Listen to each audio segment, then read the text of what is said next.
halfway up now, up at Black Mountain on Cypress. There's a little bit of a view behind me which you won't be able to see because it's blown out, but huge cloud, it's very bright, but there's a little view through to the ocean. So I'm hoping by the time I get up to Eagle Bluffs for a view of Howe Sound that the cloud will have cleared a little bit, because my whole idea was to get up there for some sunset photography, maybe some time lapse. Yeah, so cloud makes for nice sunsets, that's for sure, but I am hoping I get a view of the islands. But we'll see.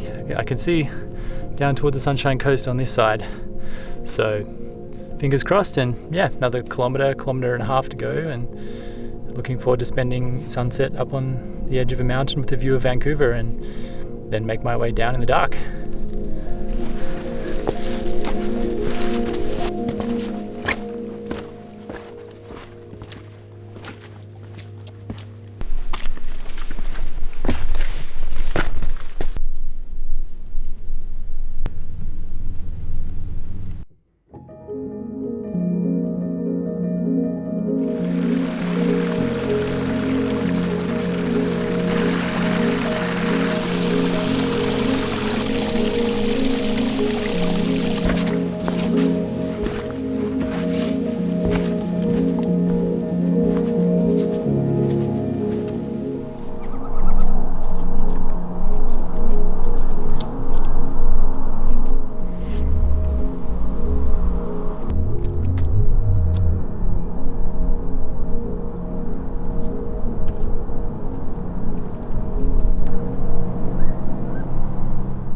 So I made it to Eagle Bluffs, kind of ahead of schedule. It's about 5:45 now, but I actually got up here about 15-20 minutes ago, and I've just been chilling.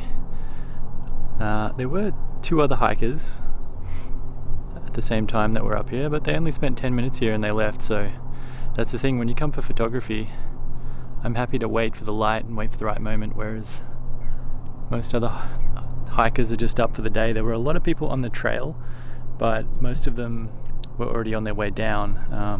Actually even had a couple of hikers warn me about the fact that it was going to get dark by the time I was back to the lake halfway, which of course I know, and being on your own, I guess it is something you think about more. You know, there are bears in this area and it is pre-hibernation time, so it could be a little bit spooky at night, but goes with the territory, and I think mostly bears are pretty chill, hopefully.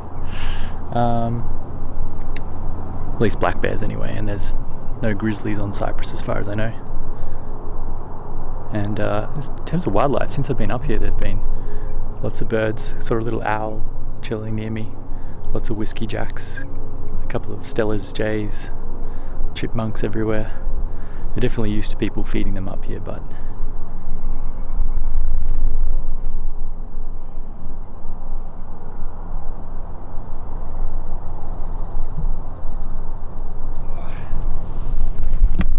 okay, I just cut back then because talking about spooky sounds, I heard a sound coming from down there, which is down towards West Van, which I think is the Baden Powell Trail, so that makes sense, but I heard like a groaning sound and some rustling, and it was a hiker coming uphill, and he looked a bit out of sorts and had a rip in his shirt, but before I saw that I just heard the sound, and it kind of freaked me out. So anyway, it's just me alone again. I'm gonna start getting set up for some sunset shooting.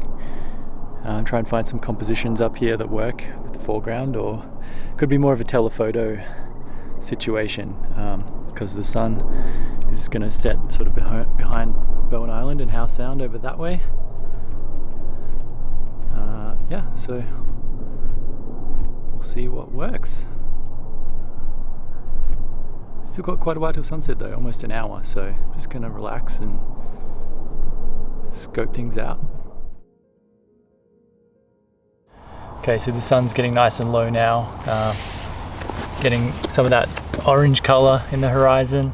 It's almost at the level of the low clouds, so that's when we're going to start to get even more colour.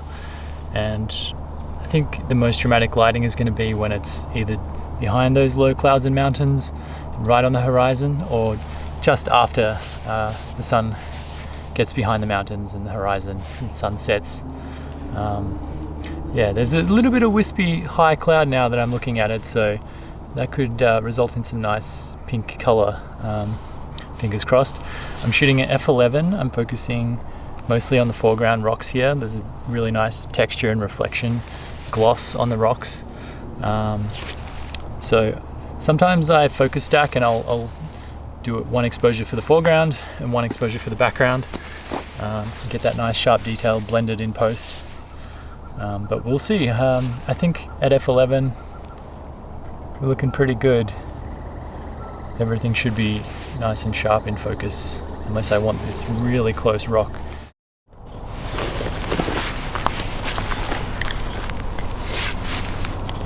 Okay, I'm just putting on a Nissi landscape circular polarizing filter. Just going to rotate this and see what this does to the contrast in the sky and the water.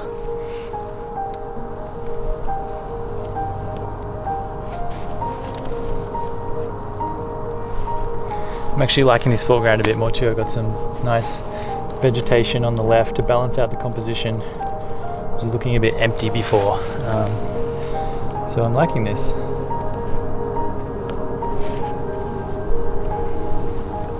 Shoot at 16 to start with, and then I might do a couple of exposures at 24. Now I think this ended up being my favorite shot of the evening. The foliage on the left balanced the composition out nicely, and I had to shoot it as a separate exposure and then focus stack it in Photoshop just to get it nice and sharp. Alright, now I'm really digging this composition. Just not quite getting as much of the water in between the islands as I would like, so I do like the foreground foliage, but I might actually try a couple of shots where I raise the tripod up just to get down, that angle looking down more at the water. The sun has set and the light's fading. I've just set my camera up as high as possible. You can probably kind of see the tripod's at full extension, which I don't like doing, putting the center column all the way up. It's pretty unstable, but the angle's nice. I'm going to see what the light and the orange does in the next little while. And the city lights are starting to come on behind me, which is cool, but I don't know if I want to stick around that long just because the trail's going to be extra dark. And there are some nice viewpoints of Vancouver on the way back down Cypress, so I can always stop and grab a few night shots if I feel like it. But it's all about this sunset right now, and the orange is intensifying. I don't know how much more it will, but especially further around towards the Sunshine Coast. So this one's shot at 27mm, which I quite like, and also the little extra bit of water you can see there between the islands, because I stepped to the left and also raised the camera up, made quite a big difference. It still felt a little bit empty on the left of the shot though, with the ocean. Nothing really to balance the islands out. I'm in a pretty precarious position here on the edge of a rock, and the orange keeps getting better, especially on the water. The color and reflection on the water is magnificent. So I'm gonna actually rotate the camera vertical now and shoot a panorama, probably 8 to 10 shots, as many as I can, just get lots of resolution. And I've been enjoying stitching sort of the old school film panorama aspect ratio lately. So here we go. Try and expose correctly, don't want any clipping. Nice and level. Looks good.